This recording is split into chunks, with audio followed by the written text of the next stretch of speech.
dogs wearing the funny hats, juggling just for you, freaks and family. It's subjectively correct with me, Matt, and my pal, Josh. Hello. This is the movie podcast where two pals pick movies for randomly. Let me do that again. This is a podcast where two pals pick movies based on randomly chosen subjects and compare their experiences. Today, the subject is going to be coming of age stories. So we will be probably talking about some younger-ish people learning about the world and growing, maybe not. So Josh, when did you come of age and what does that mean? Oh man, I'm still coming of age. It's like a lifelong thing. I think anyone can come of age at any time. It's all about growing. True. What about you? Are you still of age? Are you yet of age? You're absolutely right. Yeah, it's definitely a continuous thing.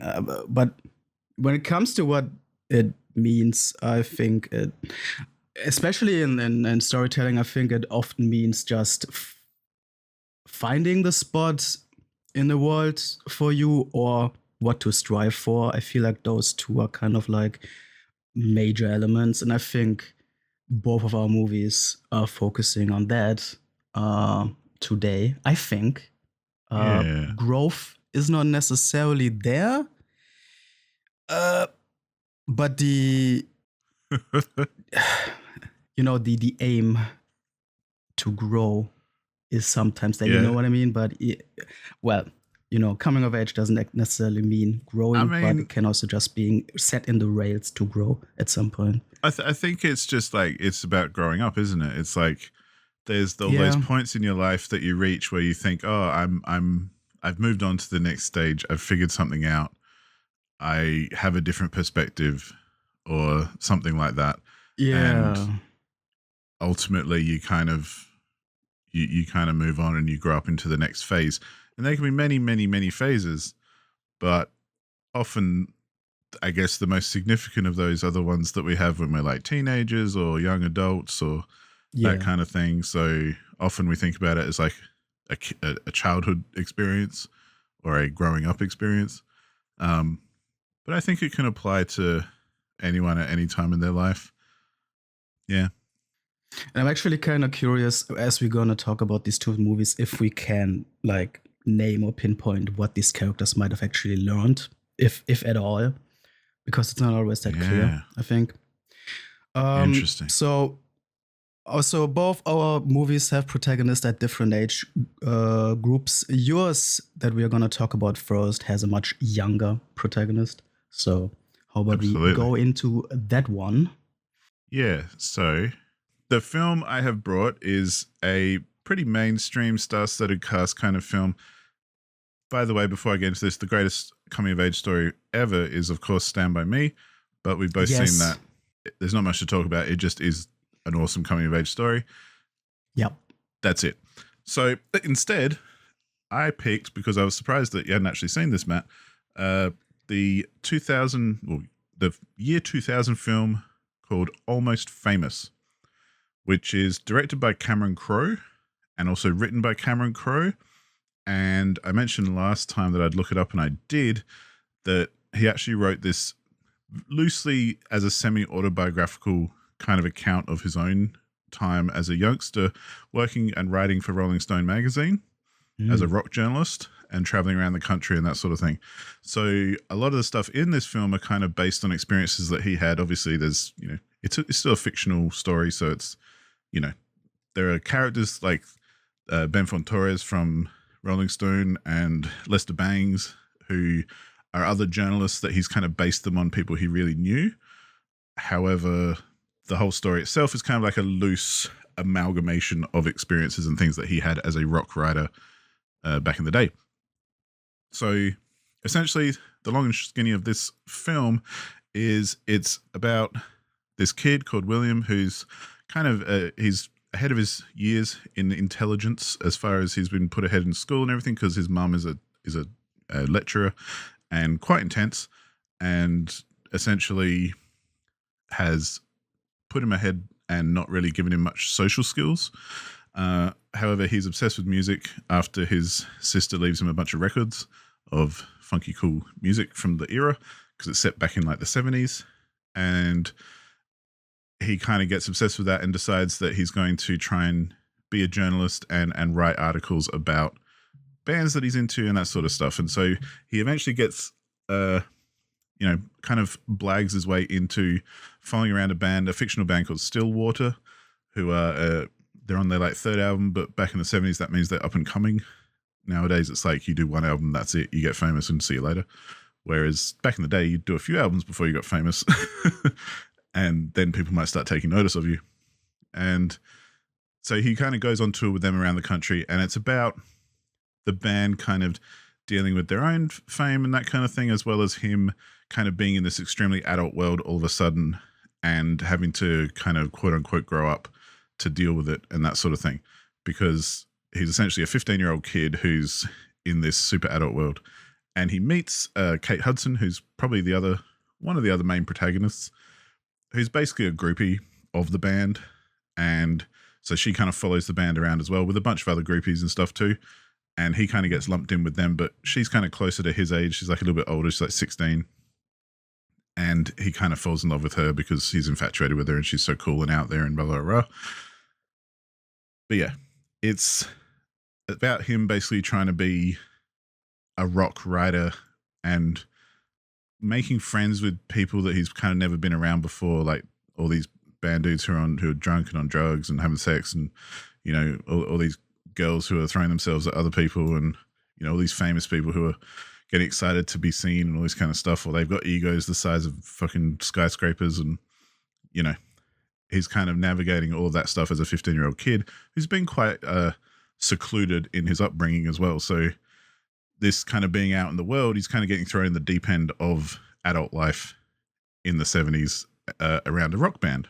So yeah, it has a star-studded cast, so I'm going to run through real quick because there's lots of names. Billy Crudup, Frances McDormand, who plays his mum, Kate Hudson, who I mentioned before, Jason Lee, Patrick Fugit, who plays William, who's the main character, Zoe Deschanel's in there, his sister, Michael Angarano, Anna Paquin, Fairuza Balk, Noah Taylor, John Fedovich, Mark Rosalek, and Philip Seymour Hoffman, to name a few. There's a whole lot of other people who show up, like Jimmy Fallon's in there for a bit, Bijou Phillips, whose name I recognize but I can't remember how, JJ Cohen's in it.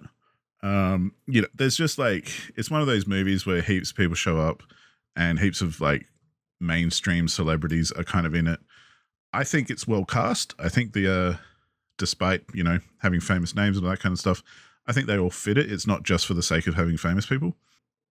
Patrick Fugit himself, I actually quite like. I really like his other films, like Wrist Cutters, A Love Story, and Saved. He's in that one. That's really good. He's been in a bunch of stuff, and I like him as an actor. Billy Crudup as well, who people might know. I think he was in Lord of the Rings or something. He's the guitar player in the band, and he's kind of like the other protagonist. I don't know what else he's been in. He's one of those guys you'd recognize him. He plays the son in Big Fish, which is kind of where I know him most from before this. He's a good looking dude, but he plays his part well in this one. And yeah, so the film, I will say just before we get to Matt's impressions of this film, I feel like part of the reason I picked this film is because I feel like every single character in this film goes through a coming of age kind of growing up arc throughout the film. It's not exclusive to the main character. In fact, I think it applies to most of the main characters, if not all of them. From William himself, who obviously very literally is growing up because he's a young kid who's, dealing with very adult things and learning to be himself and learning that he doesn't have to buy into all the bullshit from other people and all that kind of thing. It's his mum even, who starts off very, very strict and is, trying to keep her children close to her and, give them the best opportunities. So she kind of has to grow up and deal with the fact that they've left the nest and that they're out there doing things that she might not be too comfortable with. But I imagine every parent kind of goes through that.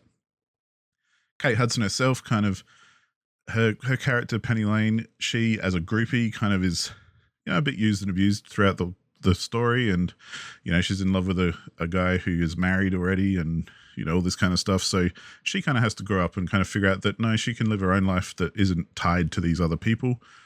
The band themselves, they all grow up in their own little way. So the lead guitarist, who is kind of the focus of the band, he has to get over himself a bit and understand that he's not God, just like the rest of his band. But the rest of his band also have to kind of get out from under themselves and realize that he is kind of probably the most talented one in the band. And, they've all got lessons and life learning to do along the way. So I kind of feel like just about everyone in this film kind of grows up a bit along the way and at least learns something and has an arc from beginning to end of some sort. And yeah, the reason I like it is because I think despite it being fairly mainstream, I really enjoy the story. I think it's fun. It kind of edges the line of glorifying faux nostalgia while also kind of just showing an interesting story that is quite accurate. And I imagine based on, as Cameron Crowe has said in interviews and stuff, it's based on his own experiences in a lot of ways. So, I got to kind of trust him on that. But yeah, that's kind of an overview. I reckon lots of people have probably already seen this because it was a very popular film when it came out. But yeah, let's throw back to you, Matt. What were your thoughts on this? Yeah. Like you said, this was very, very popular, well-received movie for sure. I have seen that cover art a million times before. Yeah. Never had an intention to see this myself, though. You said you were a bit surprised by that, but I actually don't think this is the type of story that I would care much for on my own. I mean, I guess I do like music, but I don't think I'm in the 70s rock scene much, or have been. And I wonder if that actually also has an impact on how much I enjoyed this film. So watching this film... To be fair, I'm not huge on classic rock in that sense. Like, I know it and I'm into it, but I'm not like huge on it. That's not a selling point for me. But anyway, go on, sorry. Okay. So the impression, the initial impression especially, was actually very, very positive because the writing and the visual presentation all are very energetic and colorful. I feel like there's also in the way the camera is carried, the cinematography, there's like the slightest tinge of this like Wes Anderson like tongue-in-cheek sincerity. You know what I mean? And that kind of drew itself through the whole film. The presentation was really, really good in keeping me engaged. And I guess the writing is okay too. The performances are better. I think the performances do more with the dialogue than the dialogue might have given them, in my eyes. Like, not to say that it's bad, but I felt you are saying that sort of every character is going through a coming of age thing themselves. I honestly felt with a lot of these characters, and I guess there is a big group of people in here inherently with the whole band thematic. A lot of these quarrels between some of the people, especially the band members, I felt like were not very interesting or even tropish. The whole problem with there was, I don't know which band member it was, really being like pissed off by the lead guitar dude, how much he is in the spotlight and whatever that comes up again and again. And I felt like those dramatic fights came up more like we need to have some drama here, not like in an authentic or like natural way. I couldn't get into... That felt super authentic to me. Well, yeah, that's interesting. I know people in bands who are just like that. I guess so. I mean, I could definitely see that in the real world happening, yes. But in the sense of the storytelling, I didn't feel they were placed very well for the sense of pacing. But that's not like a movie-breaking thing. I do believe, though, that what carries the most weight in this entire story is definitely the triangle relationship between protagonist, kid, the groupie, Penny Lane, and the lead guitar dude of the band. I feel like the whole movie is really just balancing on their shoulders. and that is the most I think interesting. that is the core of the story. Yeah. It's not like a hot take or anything. That's just how it's built. And for that sense, all three of those give good performances, and that made the movie work for me, even though I didn't give too much of a care about the surroundings. That's what I'm saying. Mm-hmm. I have to say though, and I guess this makes sense now that I know that this is largely based on someone's real experience in life. I have to say though, I had often trouble, and this also just might be a me problem, understanding the personal quirks of some of these characters. Like the whole Penny Lane character for itself was a mystery to me. I didn't really understand what her whole deal Really? is. Yeah, I mean, my understanding was basically that she was a young girl that initially seeked the sparkle of stardom by becoming a groupie, and then, of course, now being genuinely infatuated with this one band member, which gives her the trouble because he's probably not taking her as seriously as she is him. I kind of get that, but her whole deal about, I mean, doesn't call herself a groupie. She makes it look like she's like on a spiritual journey or whatever, where this is her job in life to bring out the best in these people or whatever. This is her spot. This is what she's doing. This I just couldn't kind of grasp that whole deal, but I guess that is something that people have done. Penny Lane is obviously, well, not obviously, but is blatantly based on a real person called Penny Lane. This is not just like somebody made up. There were people that acted like that. So I take it I as can genuine. say I know people who act like that. So yeah, I take it as genuine, but I think it's just a me thing that I couldn't really get into that mind space to actually get attached to the drama too much. I think what actually was more interesting to me was the dynamic between the kid and the rock star dude. And I felt also some similarities there with other movies that you have brought now. I feel like this is the third movie where we have an age difference relationship with a somewhat immature adult and too mature kid, and they kind of meet in the middle and learn from each other. I feel like it's the third film we had that sort of thing. And I think that was like portrayed here pretty well, although the rock star is a bit of one note sometimes. But especially in the finale, there's some great scenes. Every time the rock star dude gets to talk with like the mother of the kid or whatever, that's like gold. That's like some really good shit. Yeah. And if I can even like jump into the ending, obviously spoiler as always. Every time we talk about spoilers here, I loved when at the very end, the rockstar dude basically gets tricked into visiting the kid at home for like one last final talk, and that was Can I add so as well? I sweet. love that. Yeah, that whole kind of relationship triangle romance angle isn't resolved, as in it is, but it's not resolved in like, oh, now we're together and isn't that nice? We're in love and we're no. They all kind of go their own way. And yeah. like I love how Penny just kind of does in the end. Like her resolution is just taking off on her own and leaving all that shit behind her, rather than going, oh, actually, I love you, William, and let's be together. And no, fuck that shit. we're not meeting at an endpoint, at a clean endpoint for all of these people. We are ending at a situation where everybody's ready to move on. That is really, really cool. Yeah. That's also my favorite kind of ending for these sort of stories. In that sense, big golden star for this movie.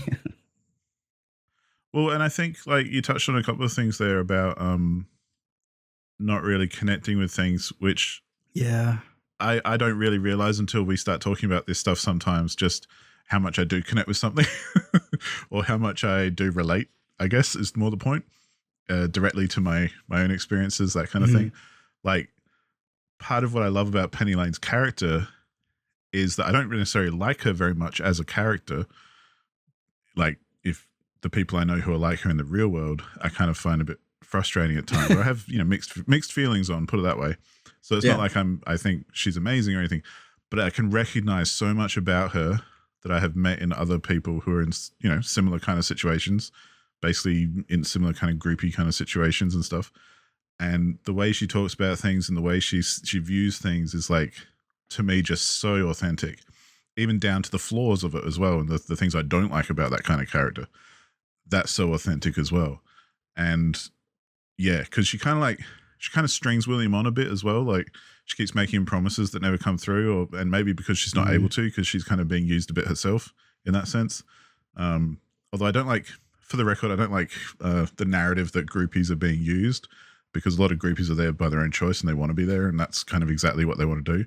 So sure, I don't like reducing their experience to the idea that they're just being manipulated. So I just want to put that out there.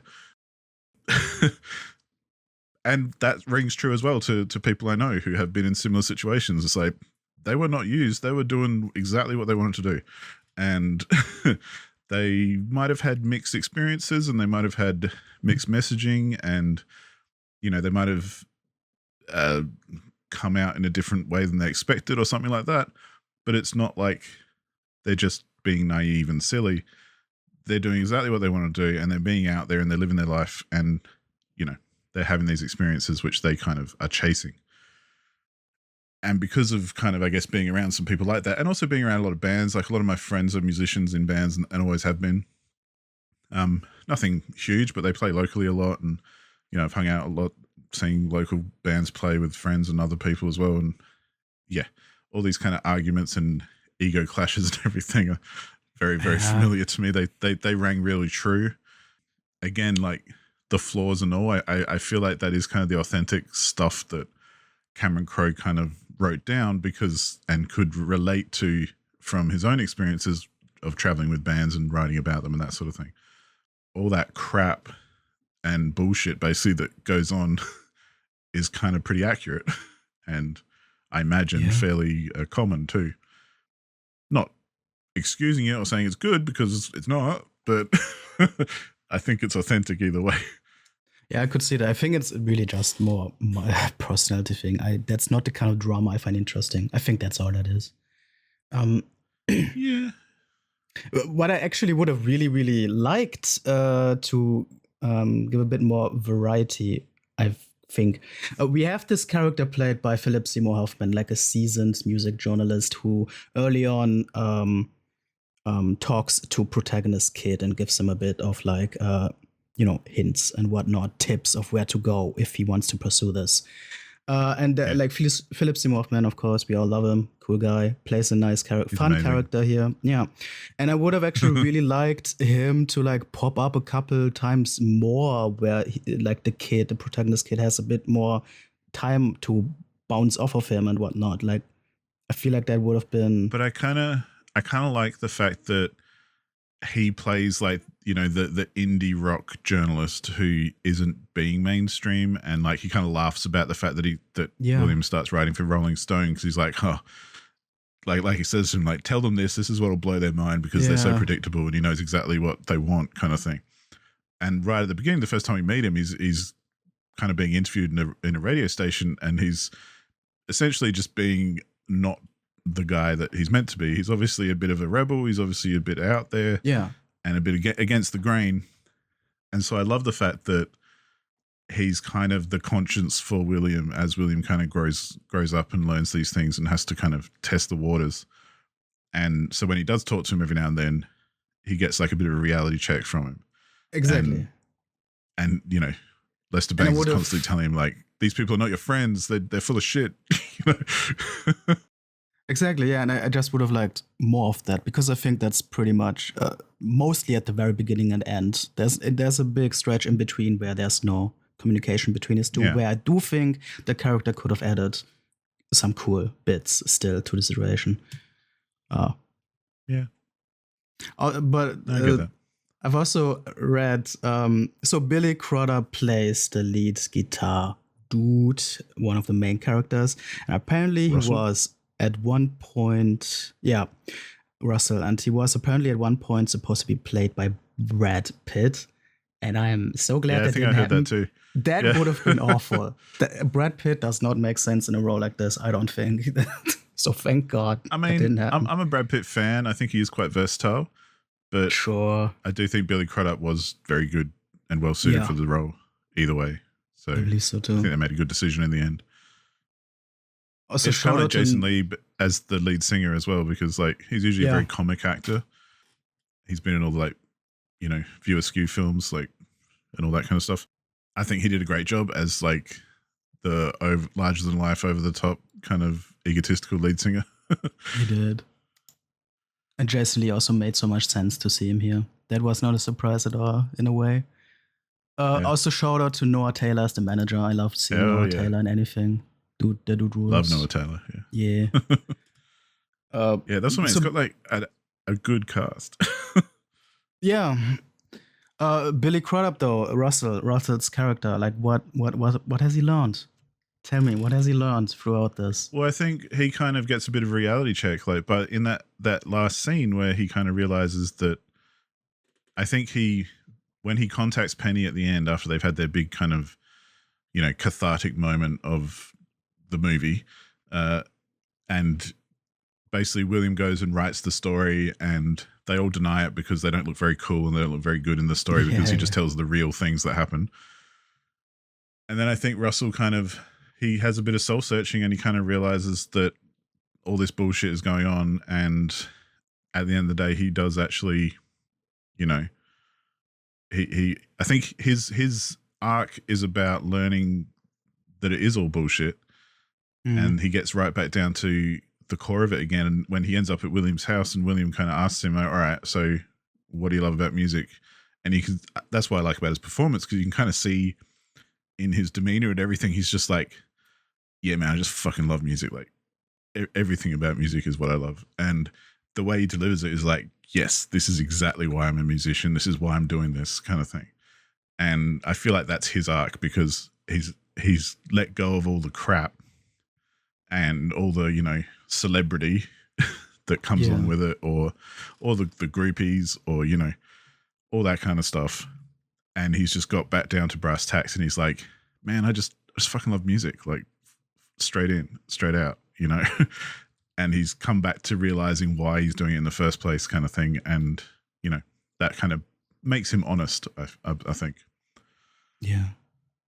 Yeah, I think that's spot on. And that's another thing I love, like, I sorry, but as I do love that is kind of one of the themes of the film, is that just how much we love music as music fans, and how much people just, it really kind of gets under your skin. And, I love, there's another quote towards the end from Firuza Balk, who's like another one of the groupies. And she's like talking about how it's not so much about being a groupie, it's more about just, you love this music so fucking much that it is your life. It talks to you so intimately that you have to kind of be a part of it. And I don't know, that kind of, again, feels authentic to me, because that's how I feel about certain music and certain bands and whatever. So yeah. So you would like to be a groupie as well? Well, not so much a groupie, but I connect with music that deeply, I would say. Like, yeah. I have a very deep connection with music, and certain bits of music that really speaks to me. Just like any art, I would argue. But yeah. Speaking about the music, I think we only hear the band itself, I think, twice in the whole movie. Am I right about that? Which I seems can't remember. like low. I think there's like 3 or 4 songs all up, because there's like one bit where they do like a few, and maybe, yeah. And then we hear like the intro to a few others, and yeah. It did feel just to me that like this is a movie about a band, and we don't really hear them play too much, which was an interesting choice. Not necessarily a bad one, but yeah. Because I think it would have shifted the focus a bit. Like if it became like a bit of an actual band film where it was interspersed with actual songs from a band, it starts becoming more about their music and whether you like it or not, as opposed to this kind of story, which could be applied to any band. Yeah, it would put the point of view in front of the stage too much when the story is behind the stage. Yeah, yeah, I get that. Yeah. It would change it. I don't know if it'd be better or worse, but yeah, Yeah, I yeah, think it would change the vibe for sure. yeah, I have yeah. to It's not shout out to Frances McDormand as well, who plays his mum, because she's awesome. a ridiculously obnoxious mother type. My God, Really, I really felt for her. I empathize a lot with her because I really? feel like she was trying her best in Uh, her own way to do her best for her children. And yeah, yes, she was quite strict, and yes, she was, very trying to kind of wrap them in cotton wool, I guess, a bit. But even then, she was challenged throughout the whole film because everything that she wanted basically got thrown back in her face. And so she had to do a lot of learning and growing up herself, I think, because by the end of the film, then she's quite accepting of the whole thing. And when she actually meets Russell in the end, she welcomes him as well. And, you know, she might think that she's gotten through to him on some level personally, and whether that's true or not, it doesn't really matter. yeah, yeah, yeah. Because she doesn't like just see him and kick him out and go, "Oh, you evil man, go away."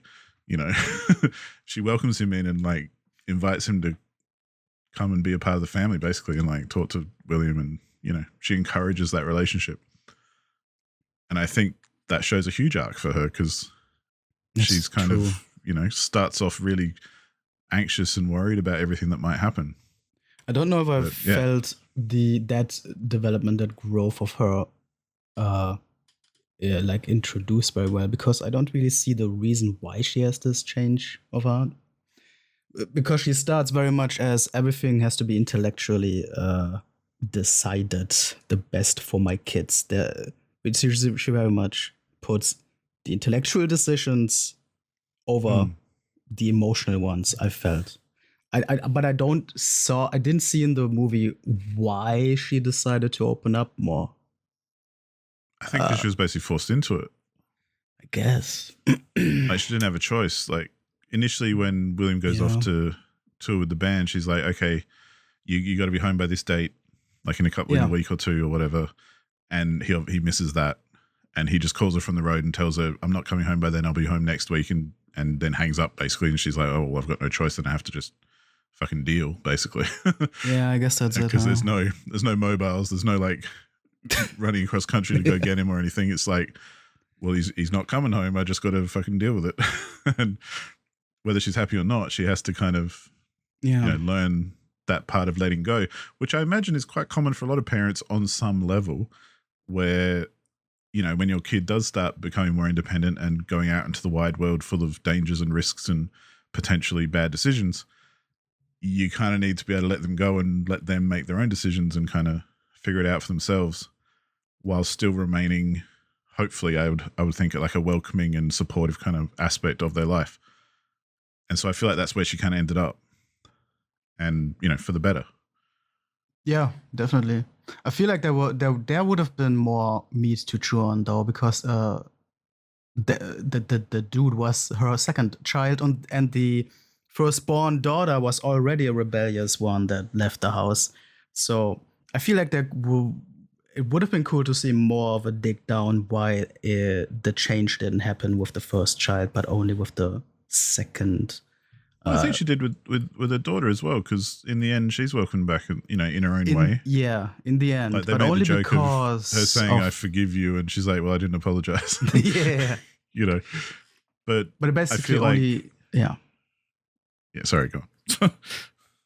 But it basically only happened because of the situation with the second child. That's what I mean. Why did it click now when it didn't with the first one? Yeah, Could have been interesting. Didn't have to be. Yeah. But that's what I didn't. Yeah, like you said, I don't think it had to be, because that wasn't like the focus of the film. I think it was just a bit of a side thing that Yeah.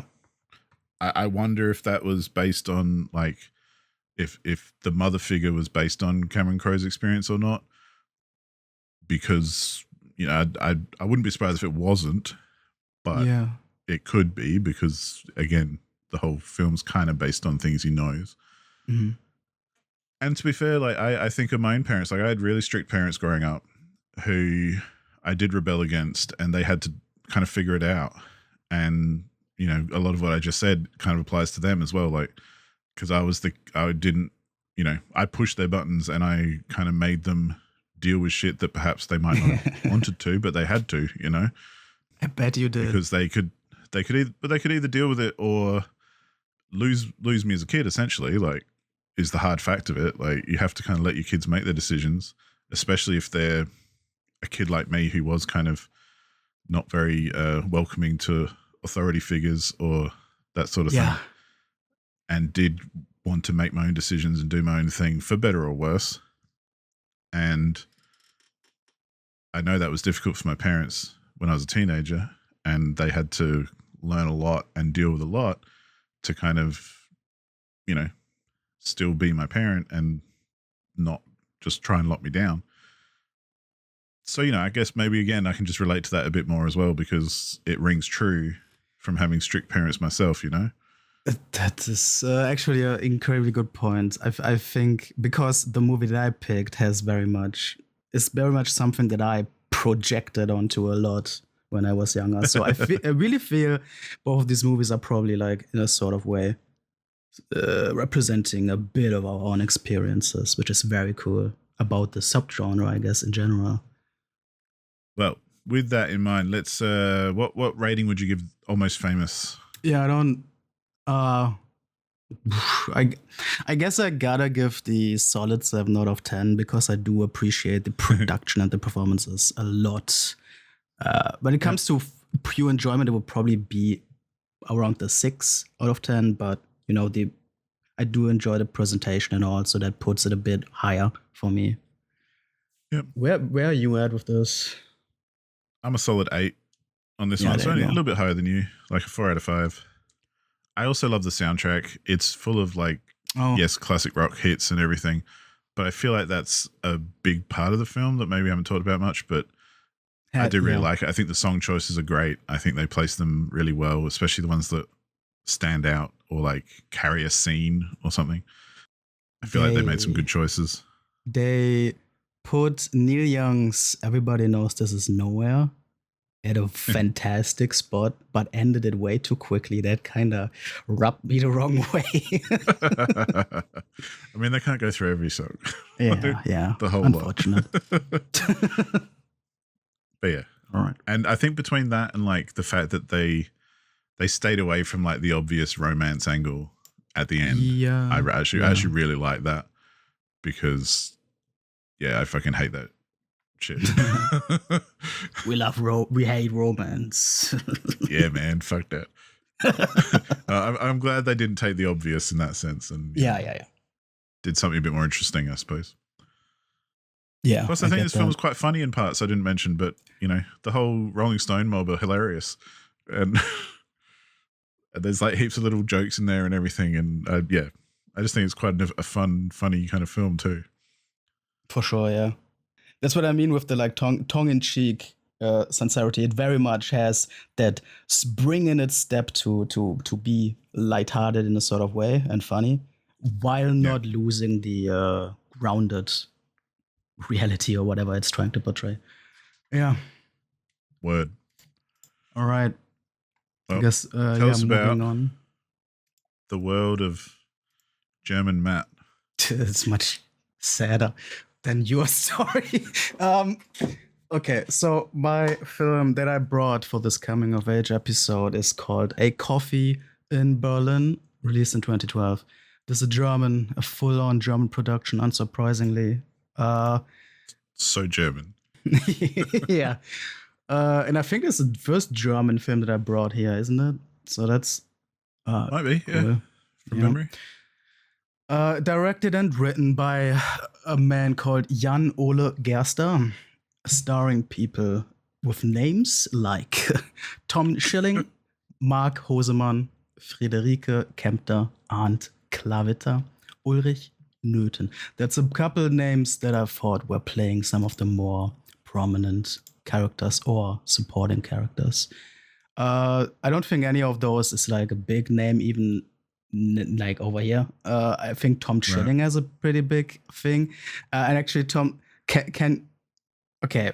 I have a question to you about Tom Schilling later on. Let me get through the plot first, I guess, because A Coffee in Berlin is about a college dropout in his 20s, roaming the streets of Berlin with no money in his fucking pockets, just trying to find a place to get a coffee. And throughout like a span of 24 hours, meeting different people and making realizations about himself and his situation. He is an aimlessly wandering youth, young adult, who doesn't know what to do with his life. Basically, that is it, with no really good reason, I don't think. And I think I chose this movie because I watched this 10 years ago when I felt very much I was very much able to relate to this because at the time myself I dropped out of uni and had a different relationship to my parents and was very much financially in a shit place and whatever, not knowing where to go in life. So a big, huge enjoyment in quotation marks of this movie for me was just how much I was able to project onto this bullshit. Probably also in a sort of semi-therapeutic way or whatever. Other people are struggling the same way. And I was actually super interested if any of this would hold up now that I am personally in a much better place, both mentally and, with life.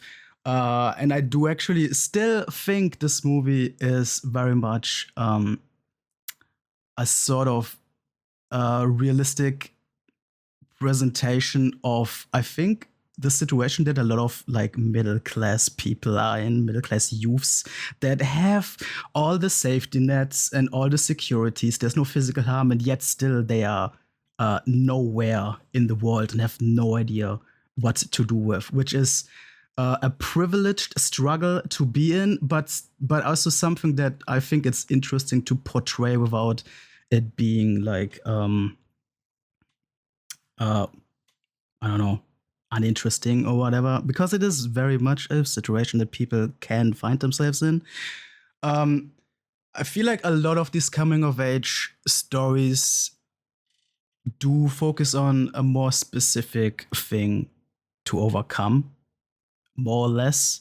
And in this one, it's also nebulous. There's no real mountain to climb. It is just a wading through the fog of uncertainty or whatever. And I think the structure of this, with this guy just wandering around for 24 hours and just meeting different people in different places of their lives, and taking little bits of pieces of knowledge from here and from there, and maybe getting a puzzle together for himself to do his own steps on the next day or whatever. It's just like a really cool structure without a big bang in the story, without a big like exciting or prominent point of, okay, here's the point where I'm gonna grow and move on or whatever. It is just a slow slice of life experience.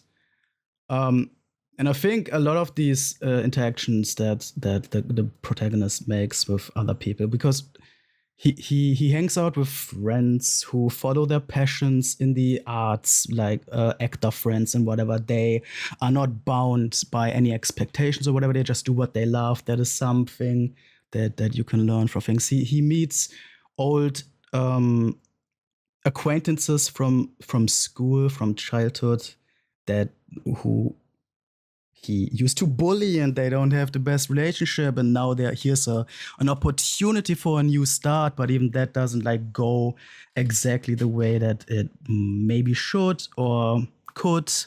And we also have a very prominent scene that that still kind of gets me today, where because he is in such a rut with money, he doesn't have any cash, and his bank card is canceled, declined, whatever. He does have nothing.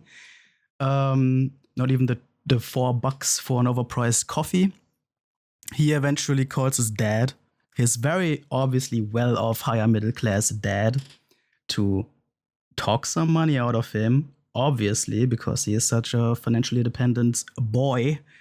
And having to deal with the loudmouth dad and the very clear high expectations that dad puts on his son, and kind of like dancing through the pitfalls of that discomfort at an attempt to survive.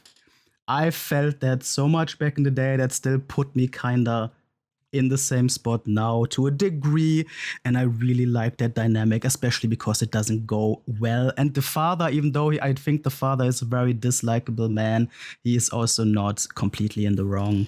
And I think I just have a big knack for struggling characters that have no right to be in that situation because they just haven't made the effort to get out of it, to say it bluntly or whatever.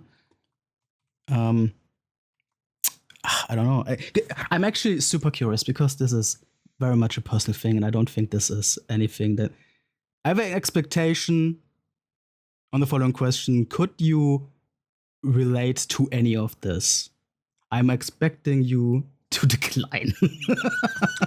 Well, you might be very surprised because I actually related to this quite heavily, like a lot. Oh shit! Okay, thank fuck.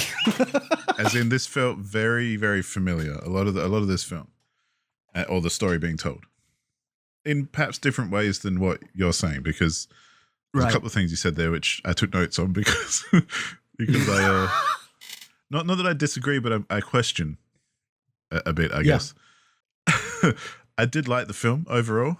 I thought it was really good. It's really nicely shot. Like some scenes are just like beautifully shot, and there's really nice shallow depth of field involved. There's lots of the whole thing's in black and white, obviously on purpose because it's 2012, so it's not like a necessity. But I think it worked, and they used it a lot. They used a lot of that high contrast kind of black and white tones throughout the film in certain scenes to really paint the picture. So there's a lot of this film I feel like is about vibes. And as much as I hate black and white films with jazzy soundtracks, I'm glad they didn't overdo that. Because in the beginning there was more jazzy soundtrack, and towards the end it became more kind of poignant piano kind of instrumental stuff, which I much preferred. So I'm glad they didn't just stick with the whole beatnik fucking black and white jazz bullshit. Because I'm not a fan of that, if you can't tell. But I really enjoyed the making of this film, probably more than any other part of it. Not that I disliked the story, but I really liked the cinematography and the how it was shot and all that kind of thing. I thought that was really nice, especially that last scene. Well, not last scene, but that scene towards the end where he's in the bar talking to the old guy. Yeah, and the old guy's telling this story, and it kind of shifts focus between the two of them, and it's very kind of up close and personal as well. Beautifully shot, very nicely done, great performance as well, great, well written, all that. I love that scene. Like that scene stands out to me as like, fuck man, that was a good scene. And so very much liked it for those kind of reasons. I will question, and you said this as well. This is one thing you said, but I question how much of a coming of age story this is, and it's more of like it's just a slice of life. Like I'm not going to criticize it so much to say that it's not a coming of age story, because I think it is in a way, but I feel like it's way more of a slice of life because there's less resolution and evolution and more just reflection. And to me, that's more of just a slice of life. Maybe again, not to criticize it because I really like slice of life kind of movies as well. I think it's a cool way to tell a story and in a very subtle kind of elegant manner. And I think this film succeeded at doing that. And that's okay. That's what I mean. That's not a bad thing. The other thing I thought was interesting about what you said was talking about his father. Yeah. And you said his father was like dislikable and a horrible person and this kind of thing. No, I actually disagree. I think he was fine. Yeah, he was a wealthy guy who obviously they've got issues that perhaps he's not very emotionally available for his son and all that kind of thing. Yeah. But he also, the main character, his son, has been lying to him about going to university for the last 2 years. And so as his father, he's been giving him money to support his studies for like 2 years, where he deposits money in his account every single month. And then he finds out that his son's been lying to him. So yes, he cuts him off and says, fucking grow up, dude. Like, Yeah. I'm not going to give you money anymore because you've been lying to me for like 2 years. And even then he drops a bunch of cash on him to kind of say, here you go. This is the last thing I'm going to give you. And that's not very warm. It's not like he's not going to win Father of the Year. But I don't actually see that as him being a bad person. Like, that's kind of him making hard decisions, I think. And I think the son is at fault in that scenario way more than he is. Because, he's been supporting him financially for better or worse. And the son's been lying about it to basically just, mooch off him. And then when he finds out, of course he's going to cut him off like I would. So I find that hard to kind of reconcile with. Like, I didn't necessarily love the father character, but I didn't dislike him either, Well, I don't know. Maybe this is some more projecting on my part, but I do feel like the father character is very much portrayed as the type of character, the type of father that has high expectations for his son. And I do feel like those expectations are what the son tried and failed to appease by going to college, etc. So sure. I don't say the father is like the bad guy or at fault, but I do think there's these hints in that relationship that might have pointed towards why the dude doesn't have his own goals. That's at least how I read those dialogues, those conversations. Yeah, they definitely like give you that thread like that. Yeah, but at the same time, I don't. It's a small part of the film. Like it's not worth getting stuck on. Yeah. But like, I do think though that scene where he's talking to his father as well is like, yeah, like his dad knows he's only called him because he needs money. He's already found out that he got dropped out of uni and he's no longer, going, and he hasn't been for the last 2 years, but he's still been taking his money to support him going to uni. I feel like there's an extra conversation that could have been had there where it's like, hey, I'm not going to uni anymore, but I'm going to take this other path instead, or I'm not going to study law, I'm going to study something else, or whatever. Yeah. And then potentially, like he could have got some support or something as well. But I don't know. I'm extrapolating a lot there. I just find it hard to fall on the side of it's not his fault. Like his father doesn't seem great, and he does seem like he's putting pressure on him, and he has that kind of wealthy father vibe. But it also seems like our main character, whose name I've just forgotten for some reason. I feel like Nico. He could have. Well, yeah. I feel like he could have, helped himself a lot there as well, and kind of rather than just mooching off him for a couple of years doing nothing, he could have actually, stood on his own 2 feet somewhere while he's figuring shit out, like a lot of people do. Yeah. But anyway, that's a small part of the film. That's just something I thought was interesting, how we had that different take on it.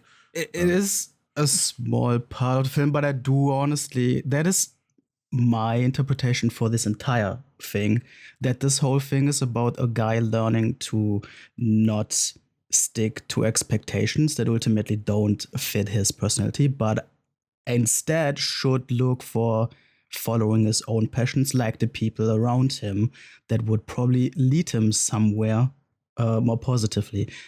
I think that is the fault of this being stuck in limbo, because he doesn't even think about trying something that is not expected of him. You know what I mean? Or am I just talking nonsense? No, but I think to me it's fascinating because I feel like we relate to it in very different ways for very different reasons, with very different interpretations. Because I don't like, I took most of the story being less about expectations or the fact that other people follow their dreams or whatever, or do what they want, more about the fact that he's kind of a bit of an outsider who doesn't really fit in. And that feeling, which I've certainly felt lots of times, where you're in a group of people and you just don't feel like you're remotely on the same page as them. And I mean that like deeply, not just, oh, we're different. I mean it as in, I don't even understand what the fuck you're saying. even though we're speaking the same language, or I cannot read the expectations that your body language is telling me, or I cannot understand this situation because I just don't understand what kind of wavelength your brain is on, or where you're coming from, or your entire culture basically of who you are, even though we're the same people in the same scenario basically, and we're from the same background. Yeah. I've definitely felt like that in certain scenarios where I just feel like I'm on the moon and I'm talking to a bunch of aliens, but essentially. And so maybe that's why that kind of rang more true for me, because that's kind of something I can relate to. But I feel like that's more for me. What I got out of the film was him more starting off quite cynical about the whole thing and quite judgmental of others, and more just accepting himself by the end, and kind of or being shown that he doesn't have to kind of be on the same page either. Like, there's a couple of good scenes about that. Like, there's one where his mate takes him to someone's house and like he ends up talking to their mom instead of all the cool kids, kind of thing. Yeah. Like, they're all hanging out in the dude's bedroom and stuff, and like buying drugs or whatever and playing music and stuff, and he kind of ends up hanging out with this old lady in the lounge room who's just really nice and sweet, and he gets along with her, and like it seems very comforting for him to be in that scenario. And the same one then with the old man at the end, where he kind of gets sucked into his story, and kind of connects with him in a way that he hasn't connected with anyone else throughout the film, at least. I feel like those moments are where he's accepting that, well, this is what feels right for me, and this is where I feel like I belong, as opposed to these other places where maybe I'm supposed to belong or whatever. And as weird or as different or whatever as that is, it still feels right, and that's okay, kind of thing. Yeah, I just feel like that, like the whole thing with the girl who he bullied in high school, and reconnecting with her, and then like they start hooking up in the bathroom, and he kind of goes, hang on, this isn't right, this feels weird. To me, that was a good thing for him, kind of thing, because not to be too crass or whatever, but spoilery, but she's trying to say to him stuff like, tell me you want to fuck the fat girl and all this kind of stuff, and that is weird. Like, she's obviously dealing with some issues there, and she's obviously not emotionally centered in that moment. So him saying, well, this is just weird, it doesn't feel right. To me, that was just completely honest, and he wasn't going to take advantage of that situation and stuff.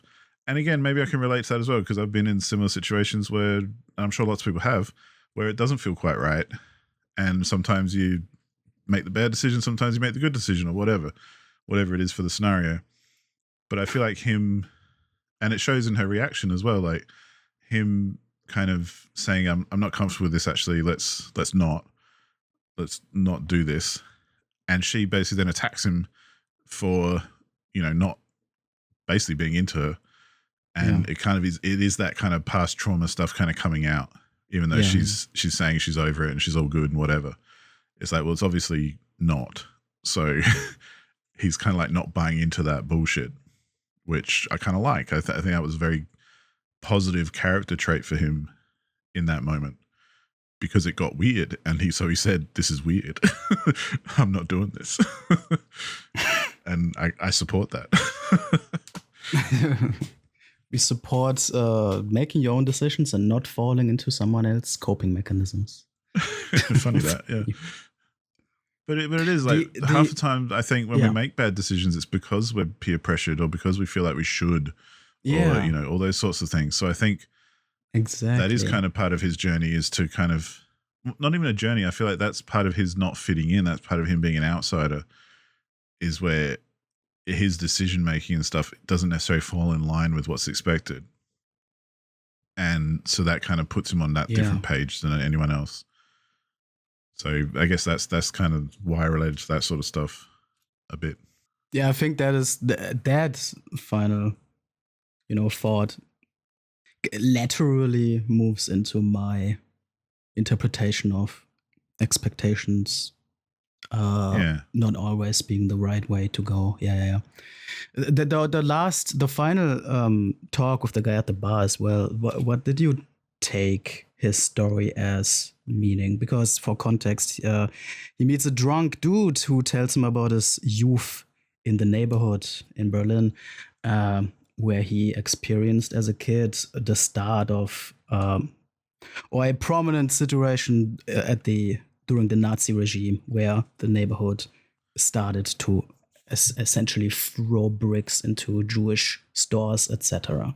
And as a young kid, he of course he did what he was told and acted in it without understanding a bit, and later on regretting it as he grew older. What did you take this whole story as meaning in the context of this film? Where was this chosen as the final bit? I mean, I think I was just so in love with that scene. Fair. Like, okay. I loved the way that dude told that story. I thought he delivered it really well.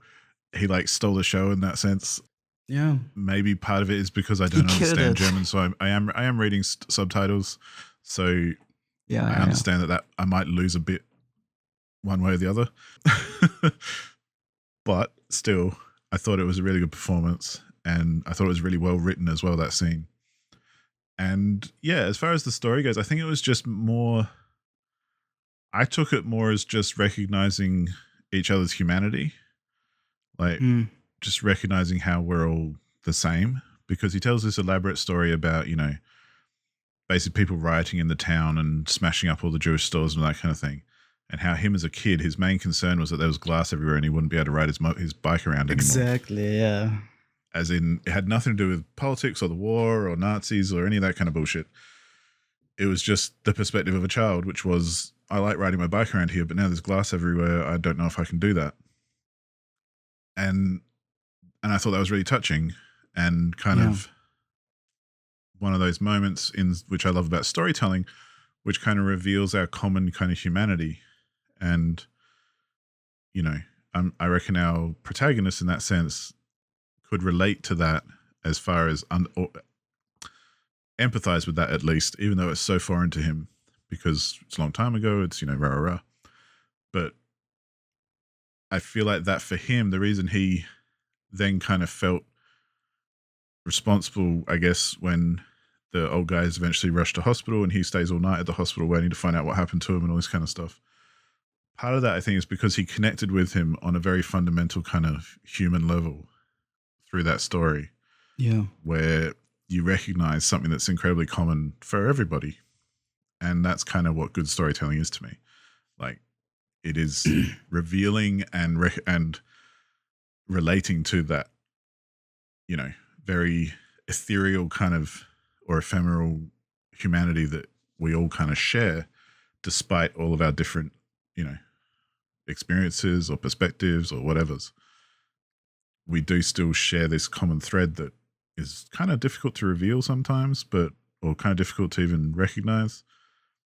But when it does get highlighted like that, you kind of have that moment of, solidarity, I suppose.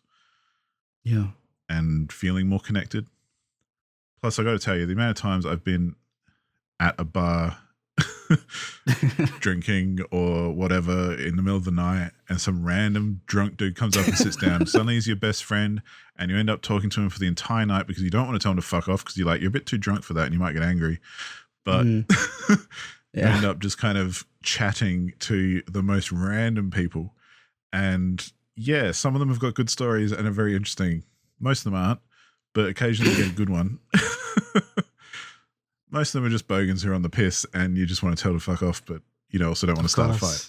So, but every now and then you meet someone, you're like, man, you're actually really interesting. And I'm glad you sat down at my table and, started chatting. And that kind of reminded me of that vibe, which, happened to me a lot when I used to hang out in the city a lot at bars and things with friends. And yeah, I don't hang out at bars. I haven't had that experience. I just I say bars in my international kind of way. They're just regular old pubs. What we would call old pubs. Rusty pubs. Basically, you can sit around, have a drink and a smoke, and listen to some live music or something, and that's pretty much what we do. Yeah, I just don't go outside, so I don't know these places. Uh, but You are aware that to there are these me, places where people gather and socialize. that's crazy. Couldn't be I know, me. right? Sorry, go on. I just took that final story. That person was somebody living and dying with the regret of following expectations blindly. That was just like the final point to this entire day in my eyes. And I think that ultimately, because there is very clearly a point of realization as Nico, the protagonist, gets more and more interested in his new friend's story. There's definitely a point of realization where it seems okay. Tomorrow is probably going to be a different day. I think the penny finally dropped, and he's probably gonna think about his decisions a bit more. That is how I took that whole deal. We don't want to die with those regrets in mind. Like Friedrich, I think that was his name. Yeah. Yeah. That's fair. That's what I mean. Like, I don't necessarily say your interpretation is wrong. I just think it's interesting that we kind of have a similar bead on it, but it's a little bit different though, like obviously because of our experience or whatever. But exactly, yeah. I love that actually. Cool. Yeah. I'm glad you got anything out of this. I honestly bring this film on. I thought this is just gonna be a sad me thing where I'm just gonna project some embarrassing bullshit onto this nonsense, and you're just gonna be like, "What are you fucking talking about?" No, man, I felt it. I always go into the films that you know to watch for the podcast. I always try to go in like with a completely blank set of expectations, and or you know, benefit of the doubt or whatever. Like even stuff I think I'm going to hate, like 8-Legged Freaks, which to be fair I didn't like. But I went in with it with good intentions, put it that way, and. And so I did the same thing with this film, and I was pleasantly surprised at how much I did get into it and how much I did dig it. And I've watched other films similar to it, which I also really dig, and for similar reasons, because I do really love a bit of a slice of life story. Like that's actually one of my favorite kind of ways of storytelling. I also really like stories that are told in film without. What's a funny thing, because it could go the other way too, but I also like the whole fairly quiet. Sorry, I keep knocking my microphone. But there's not heaps of dialogue. There's a lot of moments of just letting you kind of take in the scene. There's a lot of vibes in that sense, I guess. And even though I do like a film that's super dialogue heavy or whatever, I also really appreciate the kind of film that this was, where it was more of a fly on the wall kind of slice of life-y type movie, where it just let you kind of observe, similar to how the main character I felt like was kind of a bit passive in a lot of the film, like just kind of going with the flow. Again, I can relate with that. I spent a lot of time doing things because I was just being passive with people and kind of going with the flow and ending up in weird situations with people I don't know and things, because, you know, I just kind of ended up there because that's where whoever I was with was going or what they were doing. and maybe that's part of it too, like finding your own autonomy or, you know, whatever. Because I think it's interesting at the very end when he finally does get his coffee, how he just enjoys it on his own and he's just there doing his own thing, and it's not a social thing in that sense. He's just kind of having his own time and his own little piece of mind, essentially. And yeah, obviously I can relate to that, like a lot of people can. You know, I don't think it's any revelation that this is a very relatable movie, because I think that a lot of people would be able to relate to it in one way or another. Yeah. The coffee thing really felt like this guy finally finished his Odyssey and has reached his goal. It really had that vibe to me anyway. Cool. One final question before I forget. I wanted to ask this at the beginning. Now we're here. Tom, the actor Tom Schilling, who plays the protagonist Nico, has also played Adolf Hitler in a film simply called Mein Kampf. I haven't seen this, but I'm given that's based on the Hitler book. Yeah, good guess, and you're correct. Based on the performance in this film with a soft-spoken, quiet persona, do you think he could pull off a goddamn Adolf Hitler performance? Because I can't imagine. I mean, yeah, like Yeah, you can. I don't know. it's interesting as well, not just because it's German, but it's interesting how much kind of Nazi imagery and stuff does come up in this film. True. I don't think it's trying to be we too don't have political in that anything sense, else. but they definitely have a few moments where, like more than one, which kind of made it stand out for me, where they kind of reference Nazis and fascism and that kind of thing. Obviously not, supporting it or anything, but it was interesting to me that there were those undertones to some of the scenarios where the character found himself, where they were then discussing things like fascism and joking about Hitler and stuff. And that to me was an interesting element because it kind of added a wrinkle to the experience of the day kind of thing, where, not that it got too serious or anything, like I think it was cool either way, but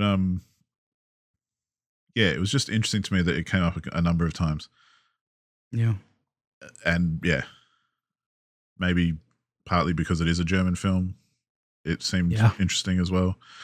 Like it's not. I know that Germans think the same way about Nazis as everyone else in the world. So, everyone who's not a Nazi thinks the same way about Nazis. So I don't think that's a hot take. But it is becoming a hotter take nowadays in Germany, unfortunately. So right. Yeah. Well, yeah. I mean, yeah. There's a whole lot of other stuff we could get into with that. But, as far as him playing a Hitler, like he kind of looks like it. He'd fit the brief. Like he's got the haircut and everything for in the film. That I get. Like, the visual. I can see him imagine do it. him acting like that. I don't know. Yeah. One day we'll watch this. I mean, I guess when we think of Hitler, we think of him like yelling at, doing a big speech or something, going off his tits, like we've all seen him do, and being incredibly passionate about, all the crap that he was talking about. But so that's kind of what we go to. But yeah, I guess I'd be interested to see him do it. Having seen him in this, I'd be interested to see him do something quite different like that, because I imagine it would be very different to his performance in this film. Definitely. Which would be interesting. Yes, absolutely. All right. But I wouldn't put it past him. I wouldn't say he couldn't do it based on this film. What a compliment for a German actor. Oh, yeah. All right. Let's wrap this up with our He would have got the German bit right, that's for sure. Yeah. Yeah, I want to hear your number. Where are you putting this shit? To me, this is like a solid 4 out of 5, 8 out of 10. Dope. Which I know I said was the same thing for Almost Famous, but for very different reasons. Yeah. Like, I would not compare the two films at all. No. Because they're very, very, very different films, different tones, different vibes, everything. Yeah, and like this one isn't one that I'd necessarily rewatch a lot or anything, but I really loved the cinematography. I really loved the presentation. It was a really well-made film. I really loved this kind of storytelling as well. Like the simple vibes to it, and I like the fly in the wall kind of just naturalistic flow of the narrative. And, I could relate to it in lots of different ways. And yeah, I really liked it. I thought it was a good film. So a solid 8. Like that's what I mean. It didn't like blow me away like best film ever to get above that kind of thing, but it was definitely very good. Like it was definitely more than a 7 out of 10 in my view. But yeah, what about you? Where do you land as a long-time fan? Well, my expectation was that my original rating was gonna go down, but it used to be an 8 out of 10. It's still gonna be an 8 out of 10. I still enjoy this pretty much as I did back in the days, though with a different point of view now. I'm glad this held up, and I do, because I'm not big on German cinema in general, and this one is one of the rare outliers that I would actually recommend, because it neither tries to stick to the Americanized Hollywood version of filmmaking, and it also doesn't lose itself too much in German fiction tropes with dull drama. This one is good. I like it. This one is good. That's the verdict. Nice. Right. Well, there we go. We watched 2 very different, quote unquote, coming of age films, more or less. Yeah. Well, and I think they're And, perfect examples yeah. of how, like for me, I give them both the same score, but for wildly different reasons. Like these are Yeah. very different films, and I would never compare them to each other because that would just be a nightmare. And I Yeah. enjoyed them for exceptionally different reasons, but I still enjoyed them both. So yeah. Yeah, no duds today. Even if I didn't love Almost Famous as much as you did. Yeah, that's all right. Very good. You didn't Good hate stuff. it. I'll take that as a win. yeah. I know how that feels. Right. Well, because I got to say, I almost thought you might really, really hate it, but you know, could have happened. Yeah. Anyway, shall we move on? We shall move on to reveal the theme of next episode, which is going to be crime/heist films. Crime/heist. What are you bringing? Dude, I am so excited for this one because I'm going to double check right now to make sure that you have not seen this on your Letterboxd. Surely not. You do have it on your watch list. But this is perfect, like then. I am bringing to you one of my all-time favorite movies. Flat out. This is a movie from 2005, and I'm sure a lot of other people will agree with me because if you're a fan of it, you're a fan. It's a movie called Brick. Oh, I've heard. Yeah. Directed by Rian Johnson, starring Joseph Gordon-Levitt. Oh, hell That's yeah. what I'm going to say. I know you've got it on your watch list, so you're probably keen to see it anyway. Yeah. This is my excuse to bring Brick. It is a crime movie, so you know it does fit the theme. But oh my god, what a movie! I can't wait to see what you think of this. Yeah, I'm very, very much down for this. I love me some Gordon-Levitt. Everybody knows that. Well, this is some young Gordon-Levitt too. Like this is early Gordon-Levitt. Yeah. That's what I bring. Brick from 2005. There we go. How about you? And my pick, you will have to read some more subtitles, buddy, because we're gonna do another German film. Hell yeah. About this one. Again, one of the rare ones that I actually like and recommend. It is the Golden Glove from 2019, based on a true crime. So, fantastic film. It was originally recommended to me by a weirdo who has probably done some crimes himself years ago. So, you know, when criminals recommend a crime movie, it's gonna be good. Sure. Yeah. All right. Yeah, that's what you want. No, sounds good. I'm mad keen. I do.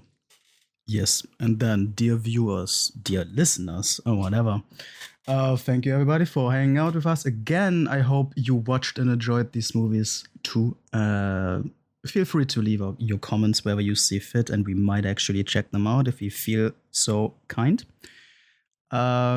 Go and prepare for the next episode by watching these two movies we just mentioned, and we will hear each other next time. Do crime. Yeah. Goodbye. Thanks for listening. See you next time. Bye-bye. Mwah. Mwah.